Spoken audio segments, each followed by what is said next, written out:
Gloria al Señor. Vamos a entrar de inmediato, gloria a Dios. Tenemos muchas cosas que hablar en esta noche. Vamos a seguir con este estudio llamado Falsas Doctrinas. Recuerde que el jueves pasado estuvimos viendo el discurso, vamos a decir así, en el capítulo 2 del apóstol Pedro en contra de las falsas doctrinas, ¿no? Como Pedro pues llama la atención a la iglesia, ni siquiera a los falsos predicadores, sino como llama la atención a la iglesia para que pues tengamos los sentidos agudizados, ¿verdad? En contra de las falsas doctrinas, de las falsas enseñanzas. Entonces el jueves, ¿verdad?, veíamos esta historia que se llamó la botella envenenada, ¿sí? Vamos a leerla nuevamente porque es bien corta, gloria a Dios, a recrearla nuevamente. Y quiero ser bien gráfico en esta noche porque no quisiera predicar, sino que quisiéramos enseñar en esta noche. Amén, amado. Y por eso me voy a valer de imágenes también, porque la intención no es, ¿verdad?, entregar un mensaje y ya. No, esta noche vamos a estudiar. Amén, mis hermanos. Gloria a Dios. Esta noche vamos a estudiar, a ver de dónde sale una falsa doctrina o cómo se hace o cómo se forma una falsa enseñanza. Ni siquiera una falsa doctrina, una falsa enseñanza, pues es el primer paso para una falsa doctrina. Amén, y vamos a verlo. Dice un hombre llamado Andrés, la repito porque la terminamos con esto el jueves pasado. Y dice así: un hombre llamado Andrés trabajaba en un laboratorio químico. Un día, mientras limpiaba, encontró una botella de agua, ¿cómo? Casi llena. Tenía una etiqueta, tenía tapa, parecía completamente normal. Él la tomó, la abrió, y justo cuando iba a beber, un compañero le gritó desde lejos: no la tomes, porque eso no es agua, es veneno transparente. Andrés se quedó como paralizado, porque la botella se veía 100% auténtica, olía como agua, se movía como agua, pero una gota, solo una gota, bastaba para matarlo. Es increíble cómo una gota de veneno en una botella de agua puede envenenar toda el agua. ¿Entiende, hermano? El supervisor dijo algo que quedó registrado en el informe del accidente. Y el supervisor dijo: lo mortal no era el veneno, lo mortal era que parecía agua. Hay un predicador que dijo que él prefiere una mentira total a una mentira con un poquito de verdad. ¿Se entiende eso, amado? O a una verdad con un poquitito de mentira. Él prefiere, dice él, una mentira total. ¿Por qué? Porque la mentira va a ser descubierta mucho más fácil. Pero el tema con la enseñanza, que tiene cosas falsas y cosas verdaderas, es que lo verdadero nos puede llevar a creer que toda la mentira sea verdad. Sí. Dice acá: hay cosas que matan el alma no porque sean oscuras, sino porque parecen luz. Y ahí es donde está el gran peligro de una falsa enseñanza. Doctrinas que parecen bíblicas, predicadores que parecen ungidos, mensajes que suenan correctos, pero llevan un veneno invisible que destruye convicciones, fe y salvación. Amén, mis hermanos. De nuevo, el peligro no es el veneno, el peligro es cuando el veneno viene disfrazado de verdad. Y por eso, hermano, hablaremos nuevamente hoy de falsas doctrinas. No para exponer a nadie, no voy a hablar de religión. De hecho, si alguien va a participar, por favor no dé testimonios, hermano. Participe, sea breve participando, puede participar, puede hacer preguntas, puede hacer comentarios, pero no vamos a dar testimonios, por favor.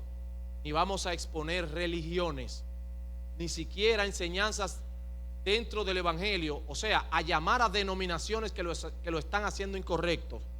No, lo que vamos a hacer es a entrar a la escritura y a hacer el análisis correspondiente y ver por qué algo no es evangelio. Porque recuerda usted que en la carta a los Gálatas, en el capítulo 1, verso 8, que de hecho hablábamos de eso hace algunos domingos, El apóstol Pablo, cuando escribe a los Gálatas, ¿qué le dice? Que si aún nosotros o un ángel del cielo, ¿verdad? El ángel Miguel, el ángel Gabriel, Rafael, cualquiera de esos ángeles, ¿verdad? Si viene de nuevo y predica otro evangelio que no sea el evangelio que hemos predicado, Pablo dice, sea anatema. Entonces, una enseñanza puede parecer evangelio, pero no ser evangelio. Entonces, si la enseñanza no es evangelio, el apóstol Pablo dice que hay maldición sobre aquel predicador, profeta, maestro, sobre aquella iglesia que reproduce una enseñanza falsa. Amén. ¿Por qué hablar de esto hoy?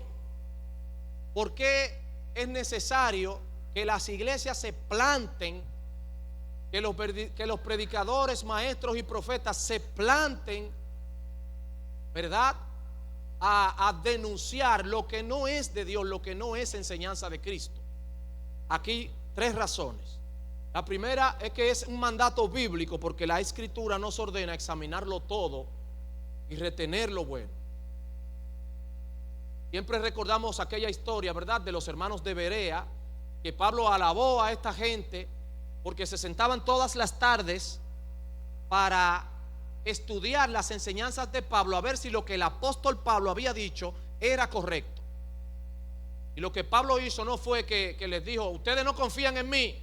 No, Pablo alabó la actitud de los hermanos de Berea, porque ellos se preguntaban, ellos decían, ¿de dónde sale esto? Y usted, hermano, está como miembro de esta iglesia y como una persona que va lejos en el evangelio, así lo declaro, como una persona que va a defender la fe donde quiera que usted se mueva.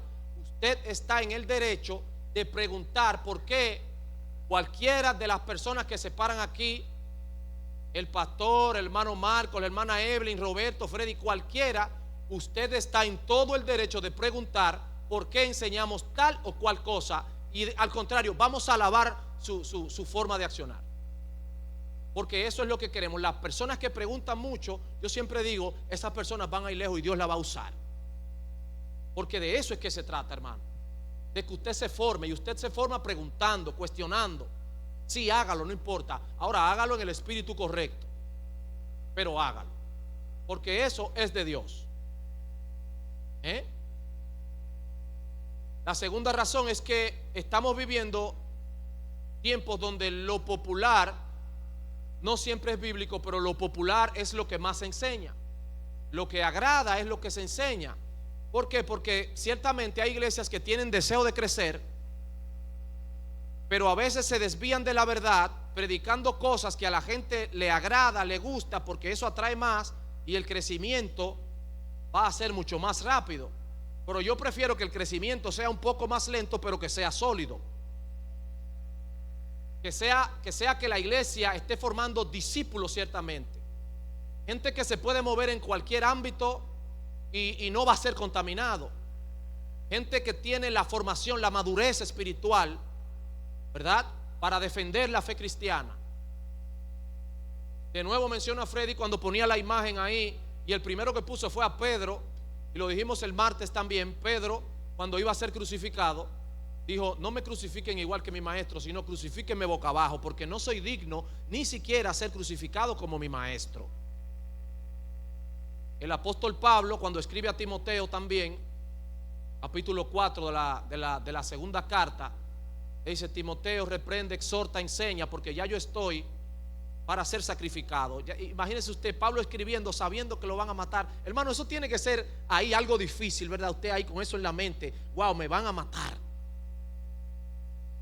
Pero como quiera, hermano, la muerte no pudo detener el que él siga enseñando aún en el proceso, ¿verdad?, donde él había sufrido tanto.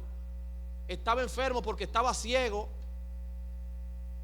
Había un hermano llamado Tercio, que era quien le escribía las cartas a Pablo, porque ya Pablo no podría escribir ni siquiera con su propia mano.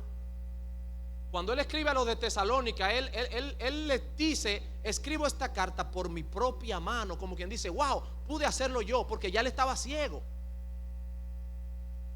Y en varias cartas a las diversas iglesias es Tercio quien dice, yo, Tercio, escribo esta carta. porque ya él no podía. De hecho, el aguijón, muchos estudiosos bíblicos dicen que ese aguijón que tenía el apóstol Pablo era la ceguera, porque ¿qué otra cosa podía ser? Y yo coincido con eso, que era la ceguera, el aguijón de Pablo. Entonces hay una crisis en la iglesia en donde se predican cosas que nosotros podemos celebrar, pero que pueden que no sean verdad o que no sea evangelio. Y la tercera razón es que nosotros debemos proteger al rebaño. Entonces, si los predicadores, si los maestros y los profetas de Dios se quedan callados, entonces estamos dejando que el rebaño crea todo lo que pasa por ahí, o todo lo que ven las redes, o todo, ¿verdad? Yo puse un audio el jueves pasado, ¿lo recuerdan? De un predicador que dice que Cristo en la cruz del Calvario derrotó la pobreza. ¿Recuerdan? Pero de nuevo digo, no fue eso lo que Cristo derrotó. Cristo no derrotó la pobreza. Cristo derrotó la muerte en la cruz del Calvario. Amén. Gloria al Señor. Dice Pablo, ¿verdad? Cuando advirtió a Timoteo, segunda de Timoteo 4:3, no tiene que ir. La línea de abajo acá, sí. Llegará el tiempo en que no soportarán la sana doctrina, sino que llevados de sus propios deseos se rodearán de maestros que les digan las novelerías que quieren oír. Porque hay gente, dice otra escritura, que tiene comezón de oír. Hay gente que le fascinan estas novelas, ¿verdad? Y que tal cosa y por allá, como dijo Freddy, que Freddy, Dios te usó, varón. La palabra más segura es la palabra de Dios, la profecía más segura. Entonces, la primera exhortación que quisiera dar a la iglesia en esta noche es: desempolve su Biblia y vamos a comenzar a leer. Si tiene alguna duda, alguna pregunta, llame a cualquiera de los líderes, a cualquiera, no solo a su hermano acá o al pastor. Llame a cualquiera de los líderes, amado. Estamos para servirte. Estamos para servirte. Mi número de WhatsApp 829-450-2902. Para el que no lo tiene, me puede llamar también y me dejarme un mensaje: hermano Marco, ¿qué significa esto? ¿Qué es tal cosa? Y vamos a crecer juntos, porque el conocimiento de la palabra es lo que trae la madurez espiritual. Y Dios no va a usar a nadie que no tenga madurez espiritual, porque ese es el tema, hermano. Quiere que Dios te use, madura espiritualmente, para que tú veas cómo Dios te va a usar y te va a entregar dones. Pero si Dios le comienza a entregar dones y a repartir dones y profetas por aquí, profetas por allá, pero no hay una madurez espiritual, ¿qué desorden nos vamos a volver, mis hermanos? Sí. Entonces vamos a violar el consejo de Pablo, que dice: hágase todo decentemente y con orden. Dios quiere orden, y lo primero es el conocimiento bíblico. Yo amo la gente que me hace pregunta por aquí, pregunta por allá. Yo amo eso, porque es que yo sé que estoy siendo instrumento para que una persona madura espiritualmente sea formada, y esa persona va a formar a otro y va a ser columna para otro, porque el evangelio es reproducción. Diga conmigo: reproducción. Que si Dios alcanzó a Lynn y a Luismi, no es para ellos disfrutar ellos solo el evangelio, no, ellos tienen que ser de impacto a otros. Y así como cada uno de ustedes, mis hermanos, tienen que ser ejemplo para otros.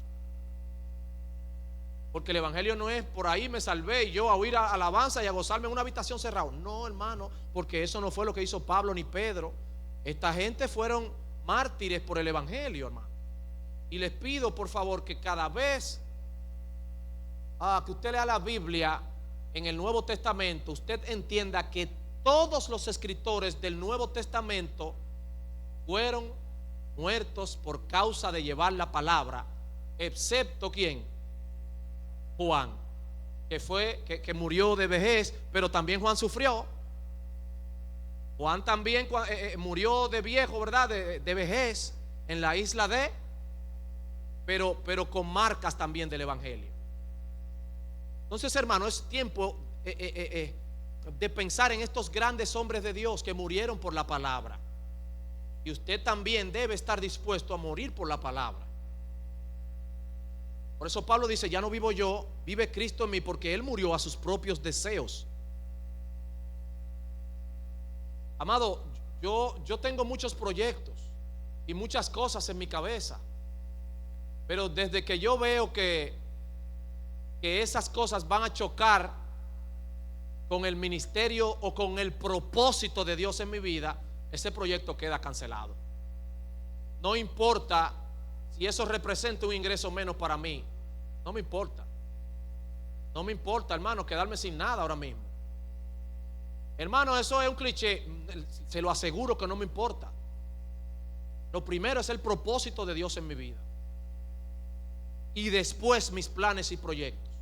Por eso es que la gente no ha entendido el verso que dice: buscad primeramente el reino de Dios y su justicia. La gente no lo ha entendido.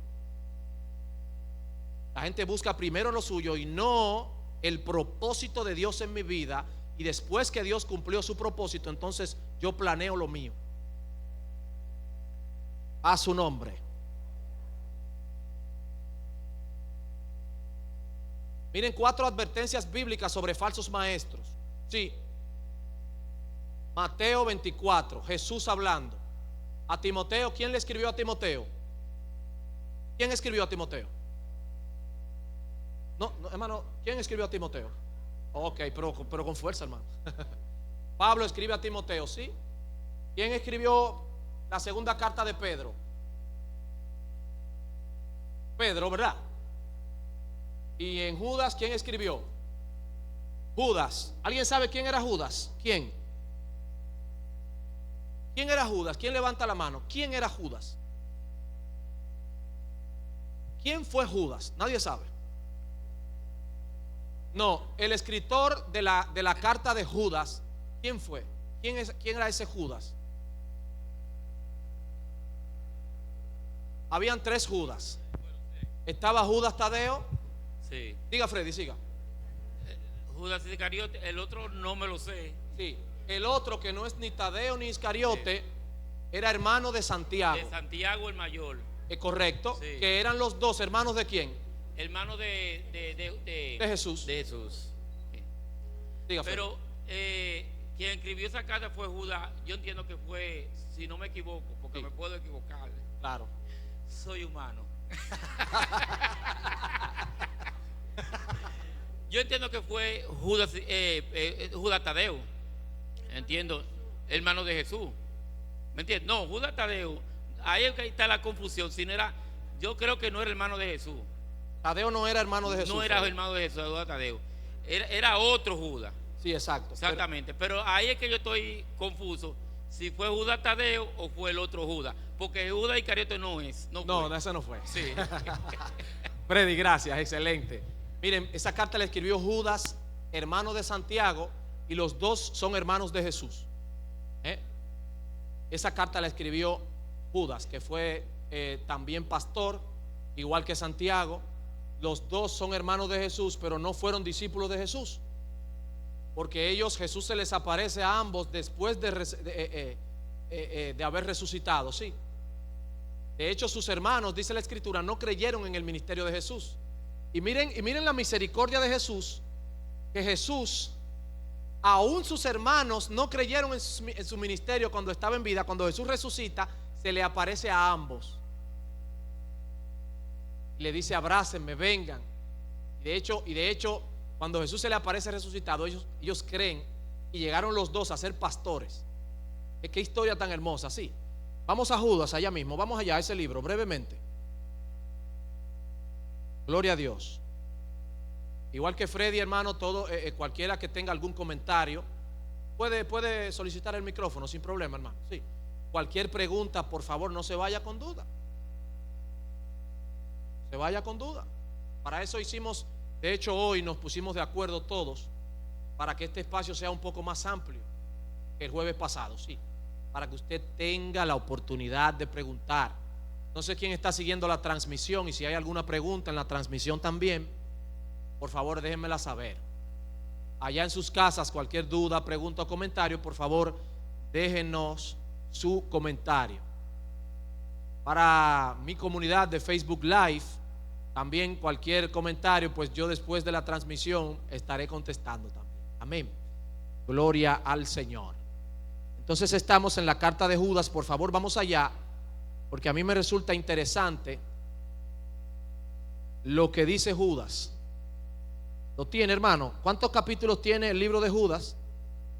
Uno solito, pero poderoso ese uno solito, Juana. En el verso 3, capítulo único, dice: amados, por la gran solicitud que tenía de escribiros acerca de nuestra común salvación, me ha sido necesario escribiros, exhortándoos que contendáis ardientemente por la fe que ha sido, ¿cuántas veces?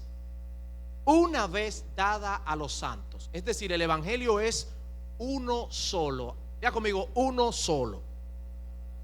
Y aquí viene el verso 4 que dice: porque algunos hombres han entrado como, que ahí es donde está el peligro, porque dice que entraron encubiertamente. Y como la palabra es para siempre, también en este tiempo hay hombres que han entrado encubiertamente.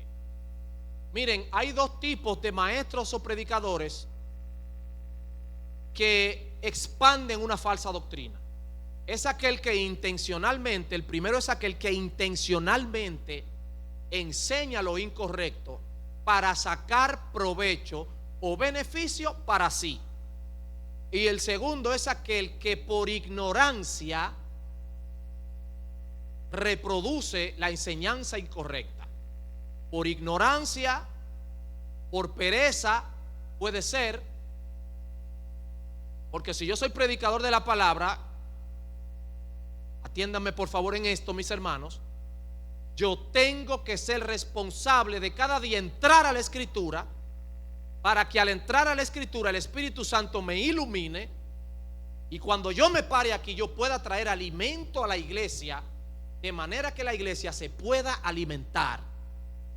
Porque Dios selecciona a un predicador no es para que esté privando el lindo, amén, sino es para pararse acá frente a ustedes esta responsabilidad tan grande, venir aquí lleno del Espíritu Santo y venir aquí después que ha escudriñado la Escritura, para que yo, hermano, cuando hable ustedes puedan salir alimentados. Amén. Gloria a Dios. Judas dice, o sigue diciendo: algunos entraron encubiertamente, los que desde antes habían sido destinados para esta condenación, hombres impíos que convierten en libertinaje la gracia de nuestro Dios y niegan a Dios, el único soberano, y a nuestro Señor Jesucristo. Hay enseñanzas que niegan a Dios y vamos a ver unas cuantas hoy. Enseñanzas que son muy bonitas, pero que lamentablemente no son de Dios. Brevemente, ¿cuáles son las características de los falsos maestros? Número uno, y ojalá que se entienda esa imagen y llegue allá bien. Yo creo que se está viendo bien, ¿verdad? Yo soy de los que no me gusta poner mucho texto en las diapositivas, pero hoy se hace necesario, sí. La primera es el carisma sin carácter. Tienen una presencia escénica impresionante, pero su vida privada contradice su mensaje público. Lo primero, hermano, es que si yo soy predicador, yo tengo que tener un testimonio de vida, de que no robo, de que no soy adúltero, de que no soy fornicario, de que no soy un mentiroso, de que no me gustan las ganancias deshonestas, ¿verdad? Yo tengo que tener un testimonio de vida, hermano. Porque lo más grande, una de las cosas más grandes que Cristo dijo, ¿qué fue? Por sus frutos los conoceréis. ¿Y cuál es el fruto del Espíritu según Gálatas capítulo 5, 22 y 23? ¿Cuál es? Amados, si un predicador, si un profeta, si un pastor no tiene amor, no tiene gozo, no tiene mansedumbre, y no solo un predicador, cualquier ministro, músico, adorador, ujier, cualquier cristiano, el fruto es el que da testimonio. Entonces yo tengo a veces mucho cuidado para decir tal predicador es un hombre de Dios. Hay que tener cuidado, porque usted lo que está viendo es las señales, pero ¿cuál será el fruto de ese varón? ¿Cuál será su testimonio? Característica de los falsos maestros. La segunda es, tienen siempre revelaciones extrabíblicas. Constantemente dicen, Dios me habló o tuve una visión. A mí me preocupa la gente que todos los días tiene una visión.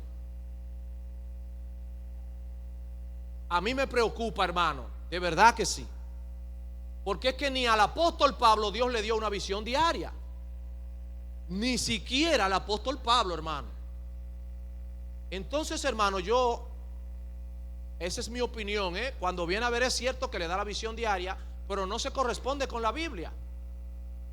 Porque Ezequiel, hermano, e Isaías tuvieron visiones, pero esporádicamente. Amén. Pero falsos maestros y falsos profetas siempre tienen una visión y una revelación. ¿O será que tú estás forzando la visión? ¿O será que te estás estregando los ojos bien duro para cuando los abras? Estoy viendo una visión. Número 3, características de los falsos maestros, son centrados en el hombre. Sus mensajes siempre exaltan el potencial humano, de que tú eres poderoso, de que tú puedes, en lugar de que Cristo es todo, sí, y de que Cristo basta. Y como ya hemos dicho, mensajes agradables y que nunca confrontan el pecado ni el arrepentimiento. Entonces, todo es motivación, positividad y promesa, ¿sí? Pero hay veces, hermanos, que la verdad duele. Y yo prefiero, hermano, que se me predique la verdad aunque me duela. Amado, yo prefiero que usted me diga la verdad aunque me duela, pero obviamente la verdad. No importa, dígame la verdad. ¿Qué es una doctrina? Vamos a ver. La palabra doctrina viene del latín doctrina, que significa enseñanza, instrucción. En un contexto general se refiere a un conjunto de principios, creencias, postulados que son la base de un sistema de pensamiento o de una escuela de conocimiento. Y en el ámbito teológico bíblico, una doctrina es una enseñanza fundamental y sistemática. Aquí hay dos términos que yo quisiera preguntarle a ustedes. Recuerden que esto es un estudio, no es una palabra, no es una prédica. ¿Qué es la teología? ¿Quién me levanta sus manos y me dice qué cosa es teología? Vamos a ver. No, nadie. Voy a hacer más preguntas. Mientras no conteste, ahora que de aquí para adelante voy a hacer preguntas. En sus casas, escríbame ahí. ¿Qué es la teología? ¿Qué es la teología? Bueno, Ana, por favor. Mi hermano Chido, amado hermano. Dios le bendiga. Amén. Esa es la lógica de la teoría, o sea, la lógica de la teoría, la explicación de la teoría. Tengo esta teoría y ahora demuestro por qué esta teoría es válida. Esa es la lógica de la teoría, esa es la teología. Amén, amén. ¿Quién más? ¿Alguien piensa igual que Chido o está de acuerdo? Recuerden que aquí todas las opiniones cuentan. Amén, hermano. Por favor, le pido que hable, hermano, no importa. La teología no es más que la ciencia que estudia a Dios y con todos sus atributos. Amén, amado, correctamente. Correctamente. Así es. Porque teo realmente significa Chido. Teo significa Dios. Y logía, estudio de. Entonces teología es el estudio de Dios. Y la palabra sistemático, porque ahí mencionamos que, ¿verdad? Decíamos que en el ámbito teológico y bíblico una doctrina es una enseñanza fundamental y sistemática derivada de las escrituras. Entonces esa palabra ahí la vamos a subrayar con esta luz. Sí, sistemático. ¿Por qué esa palabra aparece ahí? Sistemático. ¿Qué significa eso de sistemático? Cintia, por favor. Ay, Ana, qué pena. Vamos a pensar en otra estrategia para que los muchachos no estén rodando tanto. Que tengan preguntas como que se van a acercar acá desde el jueves que viene. Dígame, Cintia. Sí, yo entiendo que sistemático es algo que se repite una y otra vez, que se repite. Sí, pero no que se repite, Cintia, sino que algo sistemático es algo gradual. Por ejemplo, cuando nosotros estamos en la universidad, ¿qué sucede? Que en una materia primero te dan un primer tema, que es introducción, dígame una materia, ¿a qué? Introducción a la Contabilidad, arquitectura. Después viene el segundo tema, que es teoría de las columnas. Y después viene un tercer tema, eso se llama sistemático. Es decir, para que el conocimiento pueda yo digerirlo, entonces hay un sinnúmero de temas, pero que van gradual en función de la importancia o en función de cuál tema va primero, así el maestro determina, de modo que la iglesia pueda asumir mejor el conocimiento. Amén. Ok, entonces vamos a ver este cuadro interesante. ¿Cómo nace una falsa doctrina? Primer paso, ¿cuál es? Dice aquí interpretación errónea. Así nace una falsa doctrina. Un pasaje bíblico es sacado de contexto o mal interpretado, como decíamos ahorita, a veces por ignorancia y a veces intencionalmente. El segundo paso de cómo nace una falsa doctrina es: se introducen ideas, tradiciones o filosofías personales que no tienen una base bíblica, mezclando verdad con error. Número 3, enfoque desequilibrado. Se enfatiza excesivamente un aspecto de la verdad, ignorando otros fundamentales, creando una visión distorsionada. Número 5, un individuo comienza a enseñar estas ideas distorsionadas, atrayendo seguidores que buscan lo novedoso o lo que valida sus deseos. Y yo le pregunto a la iglesia, ¿se trata esto de nosotros andar buscando cosas que validen nuestros deseos? ¿O se trata de predicar la verdad? ¿Se trata de yo traer mensajes atractivos que a usted le gusten y que usted brinque y que usted diga amén? ¿O se trata de que usted aprenda lo que lo va a llevar a la salvación? Y número 5, la parte donde se consolida el engaño, ¿verdad? Como una nueva verdad dentro de un grupo. Cuando yo profetizo, hermano, todos sabemos lo que es profetizar, ¿verdad? Supongamos que Dios está tratando con Maidi. Dios está tratando con Maidi. Tiene 3 años tratando con Maidi. Atiéndanme el ejemplo aquí. Y Maidi sabe que Dios está tratando con ella. Pero vengo yo como profeta de Dios y digo: Maidi, así te dice el Señor. Rin tan, rin tan, rin tan, rin tan. Y entonces yo profetizo en contra o no necesariamente alineado al propósito de Dios con Maidi. Maidi se confunde y dice: wow, pero Dios está tratando conmigo de la forma totalmente diferente a lo que me está diciendo el profeta Marco Fabián. Entonces en ella hay una confusión, porque yo he profetizado totalmente en contra del propósito, y que ella sabe, como madura espiritual, que Dios está tratando con ella. Y por eso es que la madurez espiritual es tan importante, hermano. Porque es que cuando un profeta viene a mí, yo sé cuando me está profetizando de parte de Dios, porque me está profetizando alineado a lo que Dios ha tratado conmigo los últimos 5 o 10 años. Pero yo tengo que tener el discernimiento para eso. Dígame, Freddy.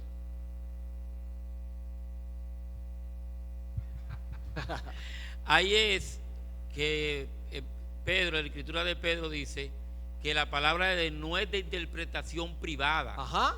¿Por qué no es de interpretación privada? Que todos tenemos acceso a ella. Sí. Y todo el que sea y todo maestro, Ajá, muchas veces debe poner: no me crean lo que yo digo, claro, sino váyanse a la fuente, ajá, estudien, que a donde yo busqué también hay, y quizá Dios le revele mucho más que a una persona que esté explicando algo. Amén. Siempre es la fuente, porque la palabra de Dios es gratuita para todo, está ahí, lo único que hay que escudriñarla. Amén, amado. Amado, es necesario. Wow, Freddy es necesario. Eric, Nata, amén. Su Heidi, es necesario, mis hermanos, que cuando alguien me esté profetizando, yo discernir si me está profetizando de parte de Dios. Se hace necesario. Si yo profetizo un día sobre su vida, hermano, es necesario que usted tenga el discernimiento para entender si lo que estoy profetizando viene de parte de Dios. Dígame, Roberto. Creo que la profecía más segura viene de la palabra. No hay problema. Aparte de eso, yo creo que ya no hay una nueva revelación. No. Todo está revelado a través de la palabra. No hay duda. Por eso Apocalipsis se llama el libro de la revelación. Amén. La última revelación que Dios Sí. tuvo en su palabra fue en Apocalipsis. Ya lo que tenemos es iluminación para entender esta palabra. Amén, amado. ¿Cuántos dicen gloria a Dios? Muy bien, aquí hay 3 ejemplos de cómo nacieron estas 3 falsas doctrinas y que se practican mucho. En el evangelio se practica mucho en religiones y también en movimientos, vamos a decirlo así, que no necesariamente están asociados a la fe cristiana o a la fe puesta en Dios, sino en otros grupos, vamos a decirlo así. La doctrina del ángel personal que guía todas las decisiones. Sí, vamos a ver. Primer paso, interpretación errónea. Se malinterpreta el Salmo 91:11, que dice: a sus ángeles mandará acerca de ti. Entonces, la interpretación errónea, ¿cuál es? Que se asume que cada creyente tiene un ángel asignado para dirigir cada decisión de nuestra vida, cuando el texto habla de protección, no de guía espiritual diaria. ¿Será que un ángel me puede ayudar a mí a tomar decisiones? Pregunto a la iglesia. ¿Sí o no? ¿Qué dice la Biblia de los ángeles? ¿Para qué están los ángeles? A nuestro servicio y para protegernos. Ah, sí, pero me dice alguien en un Zoom el otro día. Pero y entonces, porque el ángel Gabriel habló con Daniel, ¿verdad? Y habló con Elizabeth y Zacarías, sí. Y habló también con María. Sí, pero son mensajeros que trajeron un mensaje y se fueron de una vez. De hecho, en Apocalipsis, ¿qué dice el ángel cuando Juan se va a postrar enfrente del ángel? ¿Qué dice el ángel? No te postre, no te postre. ¿Por qué? Porque yo soy igualito que tú. Amada, ¿me va a decir algo? Así, allá, por favor. Ajá. ¿Ah? El ángel se quería ir. ¿Ah? Si no me bendice, no te va. Amén. Y si no me bendice, no te va. Amén. El ángel se quería ir. Sí. Gracias, amada. Así es. Y no lo querían dejar ir. Amén. Porque era de madrugada. Y si no me bendice, no te va. Amén, gloria a Si Dios. no me bendice, no te va. Dale un aplauso Y al si Señor. no me bendice, no te va. Y si no me bendice, no te va. Gracias, El amada, ángel gracias. se quería ir. Gracias, Dios me la bendiga. Amén. Miren, amado, lo que ella dice es totalmente cierto. Está en el libro de Génesis esa historia. ¿Y con quién sucedió eso? Con Jacob. Pero ese era el ángel de Jehová, sí, a quien él le pidió la bendición. Pero ese es otro tema importantísimo, porque recuerden que el ángel de Jehová, ¿quién era? Dicen los estudiosos, y yo coincido con ellos, en que era Cristo preencarnado. Sí. Pero vámonos aquí. Gracias, amada, excelente. Segundo paso, vamos a ver. Ya se interpretó en el Salmo 91:11, o ellos interpretan que los ángeles pueden incluso guiar nuestras decisiones. Sí. Ahora viene el añadido humano. Dice, introducen ideas sin base bíblica y dicen: tu ángel te habla en sueños todas las noches, o si escuchas un pensamiento fuerte, es tu ángel guiándote. ¿Qué opina la iglesia? ¿Será cierto? Sí, es así.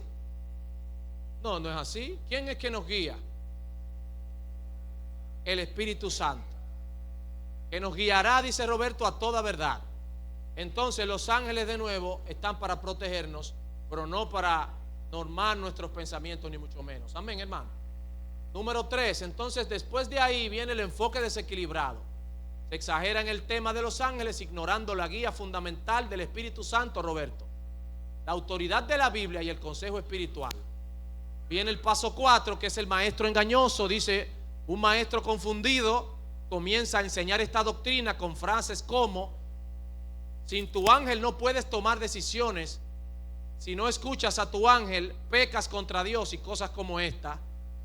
Quizás el maestro, ¿verdad?, con la buena intención de llevar a la iglesia seguridad y paz, él comienza a reproducir eso. Y mire por dónde va la mala interpretación de un versículo bíblico.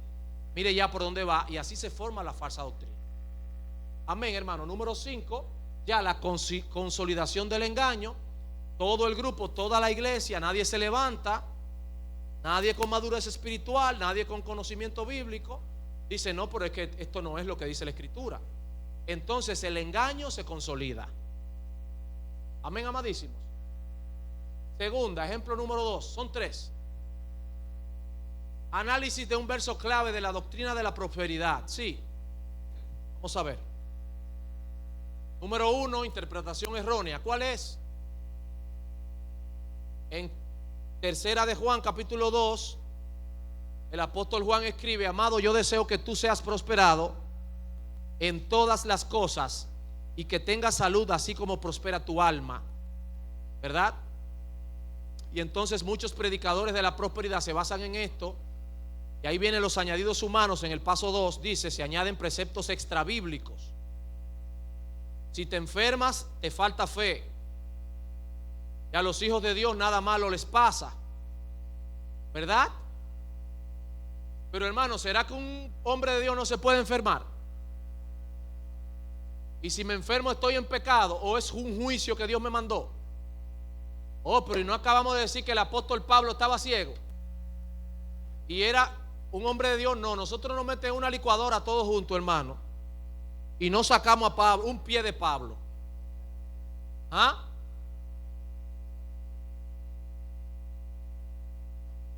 Entonces hay maestros, que lo he visto yo últimamente, hermano, que enseñan que el hombre que se enferma no es de Dios.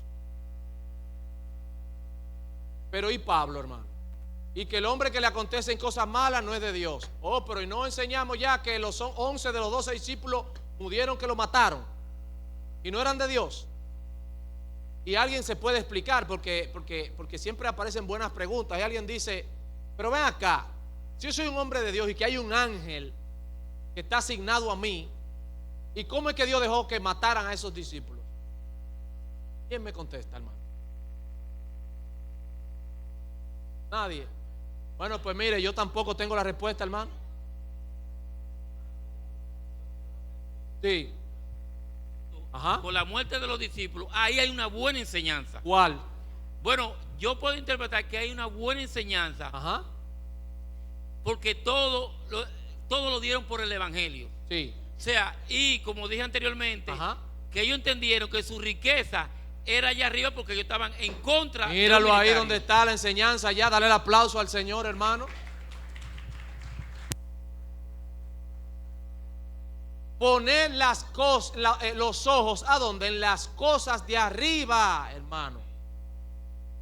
Usted no se ha fijado que, hermano, o por lo menos eso es lo que yo me he fijado. Dios bendice más al que tiene por basura las cosas de aquí. Amado, el que tiene por basura todo lo que es de aquí, la prosperidad le persigue. Yo no sé si usted me está entendiendo lo que estoy diciendo. Ahora, los cristianos que estuve desesperados: ay, me van a dar una bendición allí y allí y para que me abra puerta. La bendición se tarda en llegar. Deje de caerle atrás para que usted vea cómo la bendición te persigue, hermano. Dime, Roberto.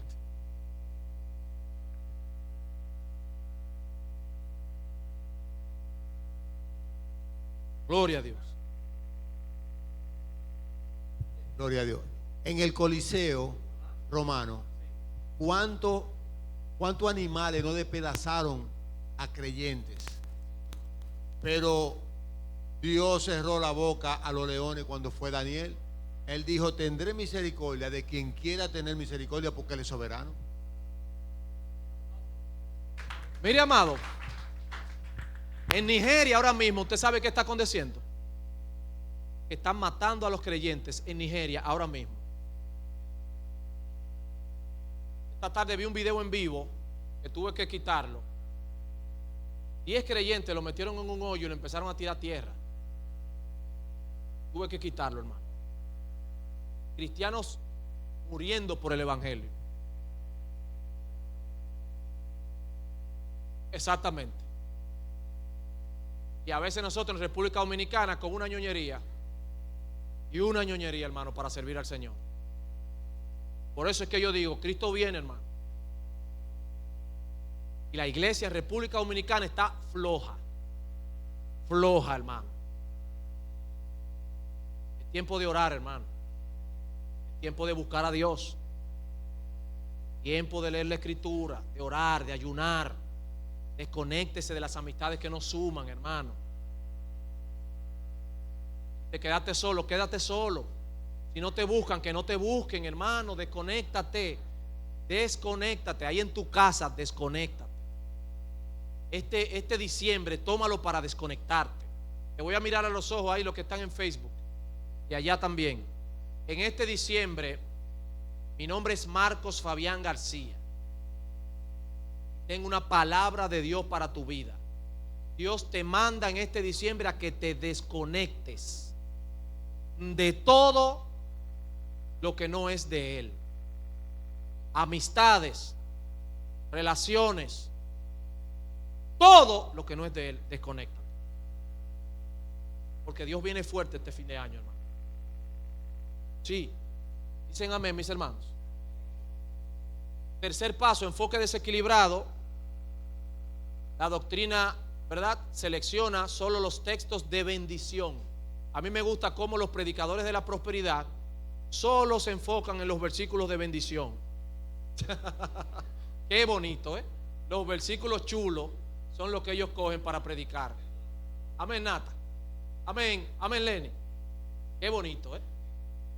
Viene el paso 4, el maestro engañoso ahora entra en escena. Dice, un cristiano jamás debería estar enfermo. La pobreza es del diablo, como dijo el del jueves pasado. ¿Cuántos de aquí ahora mismo dan un chinflojo de su cuenta bancaria? Sinceramente, hermano, levante su mano. Entonces la pregunta que yo hago es, ¿ustedes son del diablo porque están flojos de la cuenta bancaria? Y por aquí, ¿quién está flojo? No me levanten la mano. Y por allí, ya. Ahora yo digo, vámonos todos entonces, hermano. Le pide la transmisión Melvin ahí, por favor. Oh, yo soy del diablo porque en un momento me faltan 500 pesos, hermano. Entonces lo que es del diablo es esa falsa doctrina de que el mismo Cristo dijo, el Hijo del Hombre no tiene ni dónde recostar la cabeza. Dice Cristo, los pobres siempre estarán entre vosotros. De hecho, el evangelio, ¿a quién fue predicado? ¿A quién fue traído? ¿A los pobres, Melvin? Entonces es tiempo de desenmascarar todo esto, hermano. Y usted sabe qué pasa en muchas iglesias donde se predica esto. El pobre se va. Amado, el pobre no cabe, se van. Yo conozco en Miami una familia, yo conozco en Miami una familia que se tuvo que mover de iglesia. ¿Por qué? Porque era tanto el ataque y dinero y diezmo y prosperidad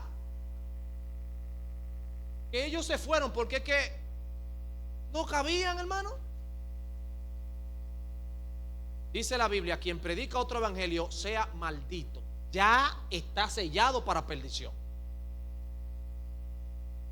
Vamos con el último, Entonces, en la consolidación del engaño, la doctrina se establece como verdad absoluta, juzgando a enfermos, despreciando a quienes enfrentan dificultades. La comunidad ignora formación del carácter por las pruebas, alejándose del evangelio bíblico. Y la última, el ejemplo número 3, y lo vamos a dejar hasta ahí. Es muy posible, el pastor está viendo el Zoom, que lo terminemos el jueves que viene, y si no, La gloria también es de Dios. Un análisis, vamos a ver en el ejemplo 3, de la doctrina del sábado. Hay religiones, hay grupos que guardan el sábado. Ok, vamos a ver este análisis que vamos a hacer ahora del sábado.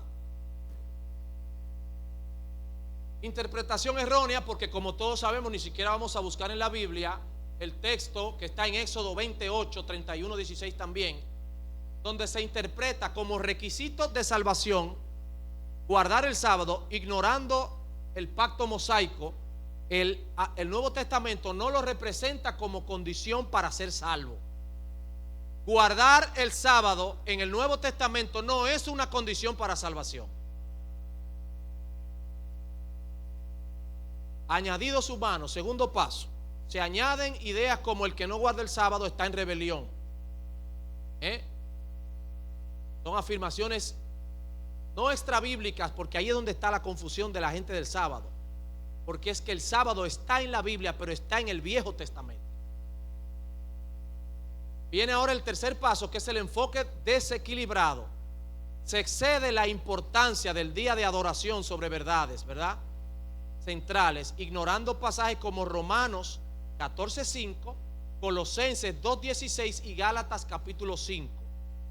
Ahora, para entenderlo mejor, vámonos todos, por favor, ya casi terminando, a Gálatas capítulo 5, para entender por qué el sábado no me salva, por qué ninguno de los mandamientos del Viejo Testamento me salva, por qué los podemos practicar en nuestras iglesias, las cosas del Nuevo Testamento, pero en ningún momento puede ser mandamiento para la iglesia en el contexto del Nuevo Testamento. Dime, Freddy.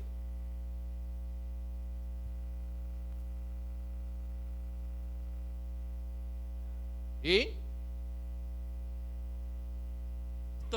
el contexto histórico? ¿Ah? Porque muchas veces hay cosas que en el Antiguo Testamento era para el Antiguo Testamento y se aplicaban allá, no en este tiempo, porque se entiende que nosotros vivimos en el tiempo de la gracia. ¿Ah? Y que yo sepa, Jesús es el dueño del sábado. Amén. Lo que yo puedo entender. O sea, que hay cosas que eran en aquel entonces que se aplicaban. Ajá. Porque el cristiano en el tiempo de la ley mosaica, y todo era por ley. Sí. Pero cuando Cristo viene ya, muchas de esas cosas Cristo la abolió, porque muchas veces la tenían hasta como un relajo. Ajá. Y no la respetaban ni siquiera ellos mismos. Los Claro. maestros los maestros de los fariseos, los escribas y sucesivamente. Amén. Freddy y mis hermanos, ya cerrando, pero ¿cuál fue el boche que le echa Pablo a los Gálatas? El motivo, ¿cuál fue? De la carta completa. ¿Ustedes saben cuál era el motivo? Que ellos judaizaban. ¿Qué cosa es judaizar? ¿Quién levanta su mano y me dice qué es judaizar? Sin micrófono, dígame desde allá. Dígame, Juana. Sí, pero judaizar, Juana, es exclusivamente tomar las cosas de la ley, arrastrarla hacia la gracia y enseñarlas como condición de salvación. Amén. Ahora, hermanos, vamos al capítulo 5 de Gálatas. Ya estamos ahí, todos. Dice el verso 1: estad pues firmes en la libertad con que Cristo nos hizo libres, y no estéis otra vez sujetos al yugo de esclavitud. ¿Qué cosa es el yugo de esclavitud? La ley. El 2 dice: he aquí yo, Pablo, es decir, es como responsablemente yo. Y podía decir él eso, Huáscar, responsablemente yo. Claro que sí. Pablo está quillado aquí, hermano. Pablo está incómodo, hermano. Yo, Pablo, he aquí, os digo que si os circuncidáis, escuche esto, hermano, estamos hablando de la circuncisión, un requisito en la ley indispensable para el pueblo judío. Yo quiero que se entienda esto bien, hermano. Tuvieron problemas él y Bernabé, se desapartaron. Ellos no terminaron enemigos, pero se desapartaron en un momento.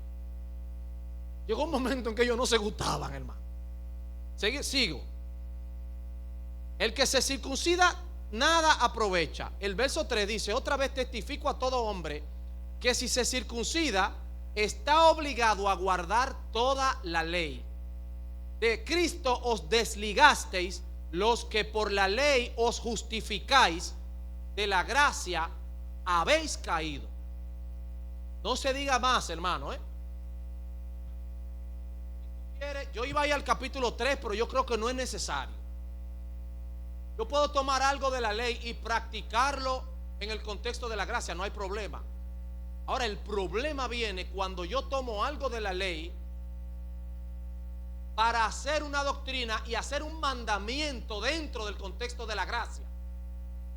Arlene leyó Primera de Juan capítulo 1 el pasado jueves y decía: la sangre de Cristo me limpia de todo pecado. Cristo es suficiente, hermano. Cristo es todo. Su sangre, hermano, es todo para nosotros. No necesitamos nada de la ley. ¿Por qué? Porque nosotros somos gentiles. No estamos obligados a guardar nada de la ley, porque es peligroso, hermano. Me da pena las iglesias que enseñan como mandamiento cosas de la ley. Dice la Biblia en Gálatas 5: se han desligado de Cristo los que enseñan la ley como mandamiento en el contexto de la gracia, porque enseñar la ley es apartar a Cristo, hermano, y a su sacrificio, y volver a la esclavitud. Melvin, ¿cuántos dicen amén? Dígame, Freddy. Pedro es corregido por el mismo Dios. Mata y come. Mata y come. Lo que Entonces, yo santifico. Lo que yo santifico no es impuro. Simple y llanamente. Amén. O sea, fue una corrección que le hizo, porque todavía Pedro estaba en la vieja ley. Le dijo: mata y come. Y yo, no, es que lo impuro, animales impuros yo no puedo ingerir. No, lo que yo he creado no es impuro. Gloria al Señor. Para darle una enseñanza Amén. del asunto de Cornelio. Amén. Por eso es que segunda de Pedro dice: introducirán encubiertamente herejías destructoras que negarán incluso al Señor que los rescató. Dice segunda de Pedro capítulo 2. Sí. Entonces, esas enseñanzas de la ley traída a la gracia, eso es negar a Cristo, hermano. Con eso hay que ser delicado. Cristo, diga conmigo: Cristo es suficiente. Su sangre y su sacrificio es suficiente. No necesito a nada ni a nadie, dígalo. No necesito a nada ni a nadie, sino a Cristo Jesús, mi Señor y mi único y suficiente Salvador. Mi amado Amén. hermano. Gloria a Dios. Dios me le bendiga, mis hermanos. Amén. He buscado aquí en el libro de Hebreos 4:10, dice: porque que ha entrado en el reposo, también ha reposado de su obra, como Dios de la suya. A la puerta de uno llegan esas personas que hablan del reposo y te buscan textos bíblicos que te demuestran que hay que guardar el reposo. Sin embargo, si vemos y leemos acá, se va a dar cuenta que del reposo que está hablando, el que debemos entrar es dejar de pecar. Amén. De nuestras obras pecaminosas. Así es. De esa es que debemos dejar de hacer. Dice que el Señor terminó su obra de la creación, pero Él sigue trabajando. Él terminó de la obra de la creación. Hermano. Entonces, nosotros tenemos que seguir trabajando físicamente para ganarnos el pan de cada día. Si parece un sábado de un trabajo, usted tiene que cogerlo Totalmente. y de trabajar. acuerdo. Total. De lo que tenemos que reposar es de pecar, de Ese esa es el obra. reposo, hermano. Dale un Dios le aplauso bendiga. al que vive. Gloria a Dios. Terminamos aquí con Chido. Vamos a ministrar salvación, por favor, mis hermanos. No sé si es posible, aunque sea Eric solo. Vamos a ministrar 5 minutos salvación. Los que están ahí, siento que hay gente que necesita una oración de salvación. Ahí en Facebook Live, en el Facebook de la iglesia. Termino con tu comentario, Chido. Gloria a Dios. Sí, aquí no importa. Dios bendiga. Sí, cuando hay los temas de la ley, comparado con el tema del Nuevo Testamento, estando muy de acuerdo con lo que se está hablando, yo siempre lo comparo y le pongo el ejemplo. ¿Cómo se sentiría un ser humano que ve a una persona lavando a mano, pelándose los dedos, con tanto sacrificio a la orilla de un río, de una laguna? Y esa persona decide hacer un sacrificio, trabajar horas extras, etcétera, etcétera, días forzados de trabajo para conseguir un dinero y comprar una lavadora y regalársela. Y va con toda la ilusión de que descansen y reposen y le vaya mejor. Y va y le lleva su lavadora. Se va, vuelve la próxima semana y tiene la lavadora rincón en un lado y sigue lavando a mano. ¿Para qué se sacrificó? Con ese mismo comentario damos gloria a Dios, denle un aplauso. Gloria a Dios.